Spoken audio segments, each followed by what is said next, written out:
Hi friends, RRB group D court కేసుకి సంబంధించిన update అయితే వచ్చేసింది.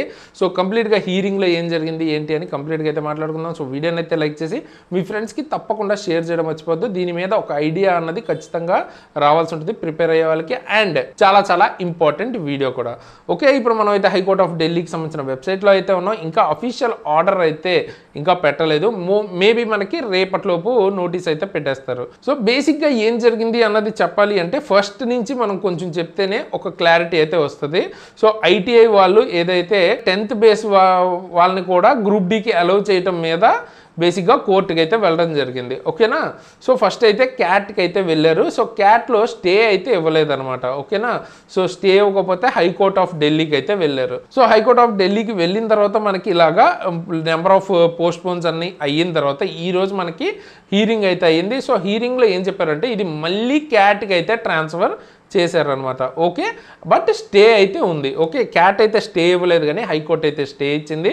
అండ్ ఆ స్టేతో పాటు విత్ ఇన్ 1 monthలో మనకి దీనికి సంబంధించి కంప్లీట్ చేయాలి అన్నట్టు డైరెక్షన్స్ అయితే క్యాట్కి అయితే ఇచ్చిందనమాట. ఓకే, సో మళ్ళీ క్యాట్కి అయితే ట్రాన్స్ఫర్ అయింది. సో క్యాట్లో ఇంతకుముందు ఆల్రెడీ దీనికి సంబంధించి స్టే గురించి వెళ్ళినప్పుడే క్యాట్ అక్కడ మనకి ఐటీఐ వాళ్ళ వాదనలు విన్నారు. అలాగే తర్వాత మనకి రైల్వే తరపున వాదనలు విన్నారు. హీరింగ్ అన్నది అక్కడ మనకి క్యాట్లో అయితే జరిగిందనమాట. ఓకే, బేసిక్గా ఐటీఐ వాళ్ళు క్యాట్లో మనకి చెప్పింది ఏంటంటే ఏదైతే వీళ్ళు డేట్ ఇచ్చారో ఇది షార్ట్ నోటీస్ ఇచ్చిన డేట్నే అప్లికేషన్ స్టార్టింగ్ డేట్గా కన్సిడర్ చేయాలని అయితే క్యాట్లో ఐటీఐ వాళ్ళు చెప్పడం జరిగింది. అయితే రైల్వే చెప్తున్న దాని ప్రకారం ఫుల్ నోటిఫికేషన్ ఎప్పుడైతే ఇచ్చారో ఆ డేట్ నుంచే మనకి అప్లికేషన్ స్టార్టింగ్ డేట్ కింద చెప్పారనమాట. ఈ డేట్ అన్నది ఎందుకంత ఇంపార్టెంట్ అంటే సుప్రీంకోర్టు జడ్జిమెంట్ ప్రకారం ఏంటంటే ఒకసారి రిక్రూట్మెంట్ అన్నది స్టార్ట్ అయిన తర్వాత ఆ డేట్ తర్వాత మీరు మేజర్ చేంజెస్ అయితే చేయలేరు అంటూ ఇంతకుముందే ఒక జడ్జిమెంట్ అయితే వచ్చిందనమాట. అందుకనే ఈ రెండిట్ల గురించి మాట్లాడటం అయితే జరుగుతుంది. అండ్ దీంతో పాటు రైల్వే క్యాట్లో ఏం చెప్పిందంటే ఇది ఒక అడ్మినిస్ట్రేషన్ డెసిషన్, రూల్స్ చేంజ్ చేసుకోవటం అన్నది అది మా రూల్ పరిధిలోనే ఉంది అని అయితే రైల్వే చెప్పిందనమాట. సో ఫైనల్గా ఇప్పుడు మనకి క్యాట్కి అయితే ట్రాన్స్ఫర్ అయింది కాబట్టి ఎటువైపు అయినా డెసిషన్ అయితే వచ్చే ఛాన్స్ ఉంది. బట్ అన్నిటికంటే ముఖ్యమైన విషయం ఏంటంటే ఈ డిలేస్ వల్ల డెఫినెట్గా ఒక కన్ఫ్యూజన్ అన్నది క్రియేట్ అవుతుంది. సో 10th వాళ్ళ మధ్యలో కానీ ఐటీఐ వాళ్ళ మధ్యలో కానీ జడ్జిమెంట్ అన్నది డెఫినెట్గా త్వరగా వస్తే బాగుంటుంది. ఎటు వచ్చినా కానీ అట్లీస్ట్ జడ్జిమెంట్ త్వరగా వస్తే వాళ్ళ వాళ్ళు ప్లాన్ చేసుకోవడానికి బాగుంటుంది అని అయితే నేను విష్ చేస్తున్నాను. మీ ఒపీనియన్లో ఎటువైపు వచ్చే ఛాన్స్ ఉంది? ఐటీఐకి ఫేవర్గా ఉందా లేదా 10th బేసిస్కి ఫేవర్గా ఉందా అన్నది మీ ఒపీనియన్ అయితే కామెంట్ చేయండి. ఆర్ ఫర్దర్గా మీకు దేని మీద ఏదైనా క్లారిటీ కావాలనుకుంటే కూడా ఆ టాపిక్ని కింద అడిగితే నేను డెఫినెట్గా దాని మీద కూడా క్లియర్గా వీడియో చేయడానికి ట్రై చేస్తాను. సో ఇవన్నీ పక్కన పెట్టేస్తే మెయిన్గా మనం జాబ్ కొట్టాలి అంటే బేసిక్గా ప్రిపరేషన్ అన్నది చాలా ఇంపార్టెంట్ అనమాట.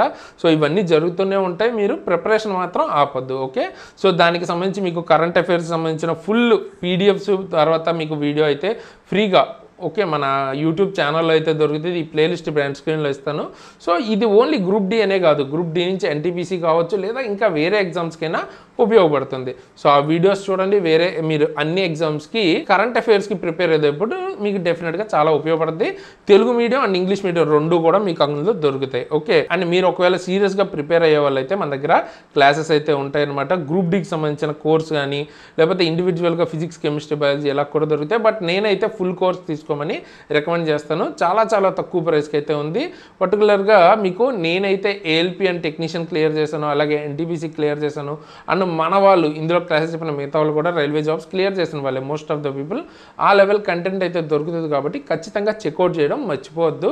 దీనికి సంబంధించిన లింక్స్ అన్నవి కింద డిస్క్రిప్షన్లో ఉంటాయి. ఓకే, అండ్ మీరు ఫ్రీ కరెంట్ అఫైర్స్ వీడియోస్ ఏదైతే ఇందాక నేను చూపించానో యూట్యూబ్లో చూసి దానికి సంబంధించిన పీడిఎఫ్స్ ఆ తర్వాత మీకు టెస్ట్లు ఇవన్నీ ఇక్కడ మీకు ఫ్రీగా దొరుకుతాయి. తప్పకుండా యాప్లో చెక్అవుట్ అయితే చేయండి. అలాగే మీకు టెక్నీషియన్ కోర్స్ కానీ జనరల్ సైన్స్ సంబంధించిన కోర్స్ కానీ ఏఎల్పీకి సంబంధించిన బేసిక్ సైన్స్ అండ్ ఇంజనీరింగ్ లేదు ఫుల్ కోర్స్ కావాలన్నా కూడా దొరుకుతుంది. సో ఖచ్చితంగా ఒకసారి డిస్క్రిప్షన్ అయితే చెక్ చేయండి. మీకు దాంతోపాటు ఏమైనా రైల్వే రిలేటెడ్ అప్డేట్స్ కానీ గవర్నమెంట్ జాబ్ రిలేటెడ్ అప్డేట్స్ ఉంటే మన Telegram channel and WhatsApp channel links కింద ఇస్తాను. అందులో మీకు పోస్ట్ చేస్తుంటాను, కావాలంటే అక్కడి నుంచి మీరు తెలుసుకోవచ్చు. అండ్ నా ఇన్స్టాగ్రామ్ ఐడి అండ్ లింక్ కూడా కింద డిస్క్రిప్షన్లో ఉంటుంది, అక్కడ మీరు కావాలనుకుంటే ఫాలో అవ్వచ్చు. ఓకేనా. సో నెక్స్ట్ ఏమైనా అప్డేట్ ఉంటే కూడా నేను క్విక్గా వీడియో అయితే చేస్తాను. సో ఫైనల్గా ఈ వీడియోకి ఇంతకేసి ఇలాంటి మంచి మంచి వీడియోస్ మీ ముందుకు మళ్ళీ వస్తాను. అంతవరకు సైనింగ్ ఆఫ్ తేజస్.